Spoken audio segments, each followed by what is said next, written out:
আসসালামু আলাইকুম, সবাই কেমন আছেন? আশা করি সবাই ভালো আছেন। জুম্মা মুবারক সবাইকে। আজকে হলো শুক্রবার, আর আমি 1:30 থেকে ভিডিও শুরু করলাম। সবাই কেমন আছেন? অনেকদিন পরে সবার সামনে আসলাম। আর যে রান্না করতেছি আর ঘরও পরিষ্কার করতেছি। অনেকগুলো কাপড় চোপড় ধুইছি, ধুইয়া রোদে দিছি। 3টা বেডরুম পরিষ্কার করছি, ঘর মুছছি, ক্লিন করছি। চুলায় ভাত বসাইছি, আর সবাই নামাজ পড়তে গেছে। রোহানের বাবা, রোহান, রিহান আমার শ্বশুর, আমার শাশুড়ি একটু বাইরে গেছে। সবাই আল্লাহর রহমতে ভালোই আছে। আসুন আপনাদের সাথে শেয়ার করি আমি কিভাবে ঘর গুছাইছি। আমার সাথে থেকে দেখতে থাকবেন। প্রথমে শ্বশুর শাশুড়ির রুম দেখাই, বড় মানুষের রুম দেখাই। এই ঘরটাও চাদরটা উঠাই নাই, মানে উল্টাই বিছাইছি, তাই পরিষ্কার করা হয়েছে। ঘর ক্লিনও করছি, ফার্নিচার ক্লিন হয়েছে, মানে যেটা যেভাবে পরিষ্কার করা হালকা পাতলা করা হয়েছে। আর রোহান যে এই জায়গায় ঘুমায় আপনারা জানেন, এটাও মোটামুটি করে গুছানো হয়েছে। সব চাদরে উল্টায় বিছাইছি, আজকে কোনো নতুন চাদর বিছাই নাই। তারপরে ওই যে এই টেবিলটা এই পাশে আনছি, রিহানের খেলনা সাজাইছে। তারপর বাচ্চারা কায়দা পরে, কায়দাগুলো এই জায়গায় রাখছি। আর আমার রিহানের খেলনার খুব শখ, কিন্তু উল্টা পুল্টা খেলনার খুব শখ, মানে সোজা খেলনার কোনো শখ নাই। দেখেন খেলনাটা বোতল বোতল ছাড়ে নাই, মানে ওষুধের বোতল থেকে পানির বোতল, পরে নিজের বক্স, পেন্সিল, মোবাইল কিচ্ছু বাদ রাখে নাই, সব সাজায় রাখছে। ও এরকমই উল্টা পুল্টা খেলে। পেন্সিল, রাবার, চার্জার, কাপড় চোপড় ধোয়ার ক্লিপ, নাট বল্ট, ও সব ও সাজায় রাখি, বলে এগুলা মিলিটারি গাড়ি। আর এই জায়গায় একটা ব্যাংক আছে, এভাবে পরিষ্কার করা হয়েছে। আপনারা তো দেখেনি, আমি তো রেগুলার ব্লগিং করি। রেগুলারের আজকে কোনো ঘরেই নতুন চাদর বিছানো হয় নাই, সব আগের চাদরই, মানে চাদর আজকে আর ধুই নাই। রেগুলার আমি শুক্রবারে চাদর উঠাই, তো এই কারণে আমি বলতেছি, মানে আজকে আমার চাদর উঠানো হয় নাই। বাচ্চারা কেউ ঘরে নেই, এই কারণে কোনো শব্দ নাই। আর কেমন লাগছে জানাবেন। তারপরে কাপড় চোপড় ধুইয়া রোদে দিছি, এই যে। আর আমার আকর্ষণীয় দোলনাটাকে কে দেখছেন সবাই জানাইবেন। এই যে আমার আকর্ষণীয় দোলনা,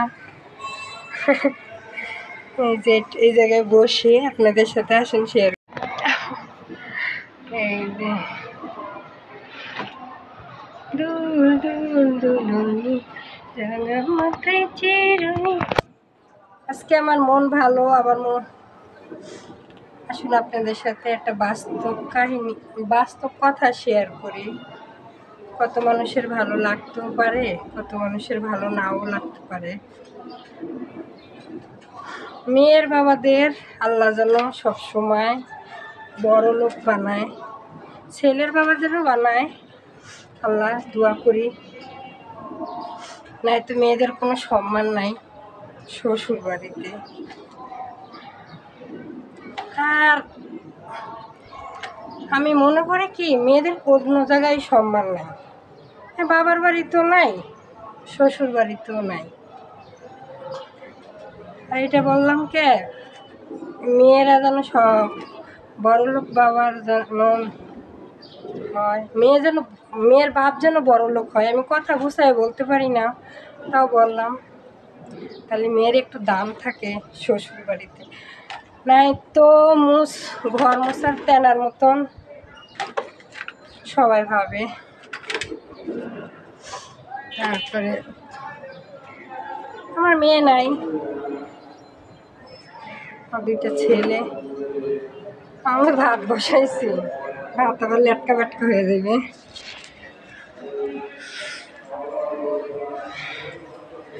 বিয়ের পর স্বামীরও টাকার দরকার হয় না, তো বাবার বাড়ির মানুষও ভালোবাসে না।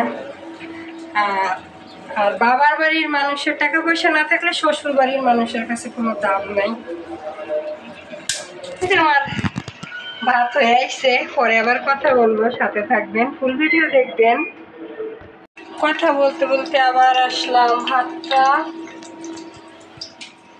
এই যে গড় দিছি বা কি বলেন সবাই জানাইবেন, আমি তো গড়ই বলি। এখন তেলটা গরম হয়ে আসছে, বড় মাছের মাথা নিয়ে মাছ নিয়ে আসছে, ওই জায়গাতে মাথাটা কাইটা পরিষ্কার করে হলুদ মশলা মাইখা এটা আমি লাউ দিয়ে রান্না করব। আমি ভাত তো হয়ে গেছে, এখন আমি মাছটা সুন্দর করে ভাজা করব।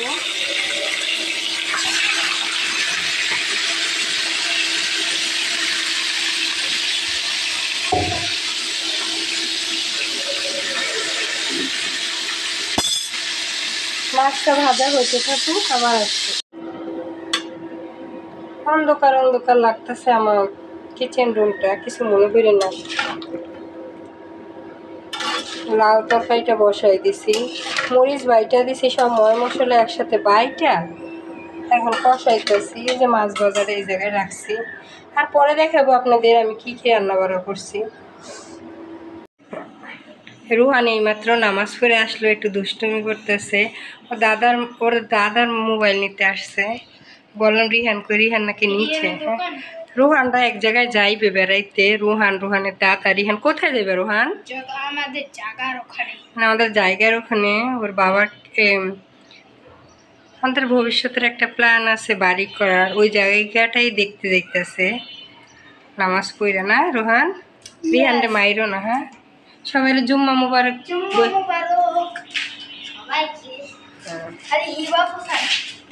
ওর মামা তো বোনেরও বলতেছে। রান্না করতে করতে আবার আসলাম, হয়রান হয়ে গেছি। নিজের স্বামীরও কিন্তু টাকা না থাকলে শ্বশুর বাড়ির মানুষের কাছেও দাম নাই, বাবার বাড়ির মানুষের কাছেও দাম নাই।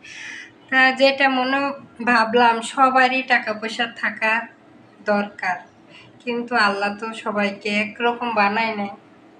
কেউ এটা দিছে তো কেউ ওটা দিছে, সবাইকে এক জিনিস দিয়ে বানায় নাই। তো যেমন কেউ কালা কেউ সাদা, কেউ কালা বানাইছে, কেউ সাদা বানাইছে, সবারই সব কিছু দেয় না। যেমন হাতের 5 আঙ্গুল এক সমান না, অমনি সবাই। আর স্বামীর যদি টাকা পয়সা না থাকে সংসারে, তার বড় কোনো মূল্য নাই, কিন্তু টাকা পয়সা থাকলেও অতটা মূল্য নাই, আমি যেটা মনে করি। আর শ্বশুর বাড়ির মানুষরাও একটা মেয়ে ভালোবাসে নিজের বাবা মার মতন, আর বাবা মারও তো ভালোবাসে। বিয়ের পরে কিন্তু একটা মেয়ে বাবা মারে বেশি ভালোবাসতে পারে, বিয়ের আগে তো এতটা বুঝতাম না, এখন বুঝি। বাবা মারে শ্বশুর শাশুড়ি যতটা ভালোবাসি, ওর একগুলো যদি বাবা মারে ভালোবাসতে পারতাম, তাহলে প্রতিটা মেয়ের মনে হয় এই জন্মই জান্নাত থাকতো। কিন্তু একটা শাশুড়ি শ্বশুরের জন্য একটা মেয়ে যা করে, তার বাবা মার জন্য তার একটুও করতে পারে না। আমি কিন্তু এখন বাবা মারও ভালোবাসি, শ্বশুর শাশুড়িও ভালোবাসি, কিন্তু আমার অতটা মূল্য নাই কেউর কাছে, বাবা মার কাছেও না, শ্বশুর শাশুড়ির কাছেও না। কথা বলতে পারতাম না তখন আমি ভালো ছিলাম, তখন আমি বোবা ছিলাম, তখন ভালো ছিলাম। এখন আমার একটু কথা কইতে পারি, তো অতটা কেউর কাছে আমি ভালো না, সবার কাছে আমি অবহেলার পাত্রী হয়ে রইলাম। সমস্যা নাই। আর স্বামী সবাইকেই ভালোবাসে, তার বাবা মারও ভালোবাসে, আমাকেও ভালোবাসে। মাঝে মধ্যে আমার বাবা মার কেউ একটু ভালোবাসে। সবাই আমার কথা বোরিং মনে করতেছেন, করতেই পারেন, সমস্যা নাই। কেউ ঘরে নাই তো একটু মন খুলে কথা কইতেছি আর রান্না করতেছি। আর রোহানকে দেখলেন কোথায় গেল? ওর বাবার একটু জমি আছে ঢাকা, ওটা ওরা প্রতি শুক্রবারে একটু দেখতে যায়। আমি যাই না, আমি একবার মনে হয় গেছিলাম।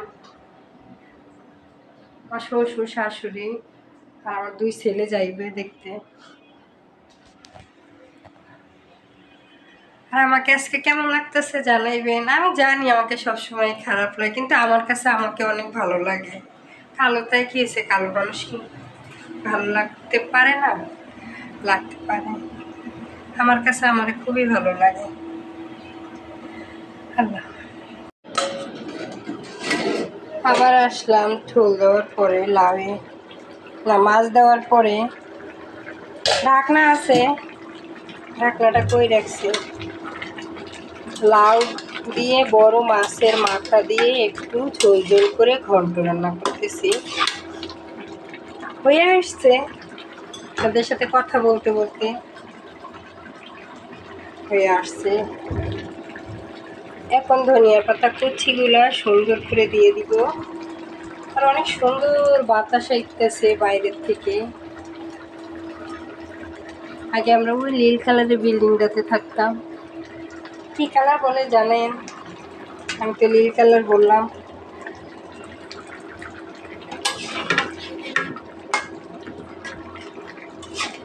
ধনিয়া পাতা কুচি দিছি আর একটু উপর দিয়া একটু চিনি আছে। লাউ কিন্তু চিনিটা বেশ মজা লাগে। এটা লবণ না, একটু হালকা চিনি দিলাম উপরে দিয়া। কালারটাও ভালো হইব আর টেস্টটাও অনেক সুন্দর হইব। আর একে একে দেখাই দিই আমি কী কী রান্নাবাড়া করছি। প্রথমে ভেন্ডি ভাজি বা ঢেঁড়স ভাজি, পরে সালাড, টমেটো, শসা, লেবু, গরুর গোশটা অনেক আগে রান্না করছি, জমে গেছে গা, পরে আবার চুলায় বসাই দিব। তারপরে লাউ দিয়ে মাছের মাথা দিয়ে, আর সবার শেষে ভাতটা এখনো উঠাই নাই, এইটা নামানোর পরে ওইটা বসাই দিব। ভাতটা একটু হালকা ছাঁকা দিলে কি নিচে যে মাঠটা জমা থাকে ওইটা শুকায় যায় আর ভাতটা ভালো লাগে। আর গোশের কালারটা কেমন হয়েছে জানাইবেন। আলু দিয়ে গোশ দিয়ে রান্না করছি, দেখাইলাম তো আপনাদেরকে। ঢেঁড়স ভাজি আর একটু সালাডটা খাইয়ে দেখি।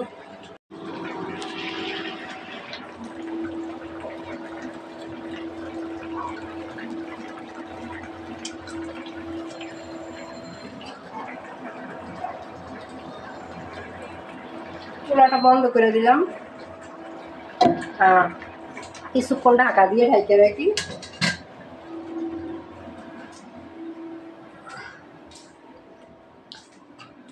আমি আজকে ঘরে রানী, কেউ নাই তো।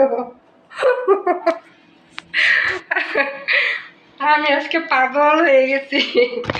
আমি আজকে ঘরের রানী, আমি নিজের ঘরের নিজে রানী, ঘরে কেউ নাই তো। ভালো ভালো লাগতেছে না, কিন্তু আপনাদের সাথে কথা বলতে ভালো লাগতেছে।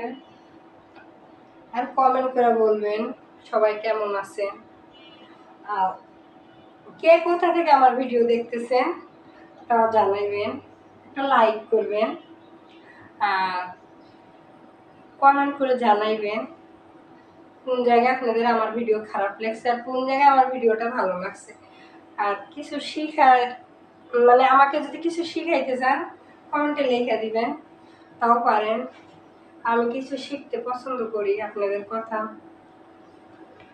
তারপরে যারা সাবস্ক্রাইব করেননি তারা সাবস্ক্রাইব করবেন প্লিজ প্লিজ। আর যারা সাবস্ক্রাইব তো করেছেন তাদেরকে অসংখ্য ধন্যবাদ।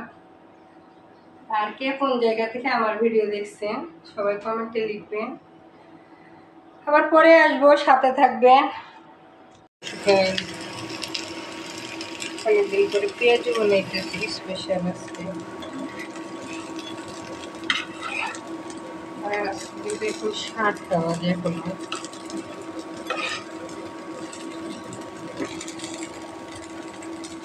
সাথে বুটু বাগার দিব,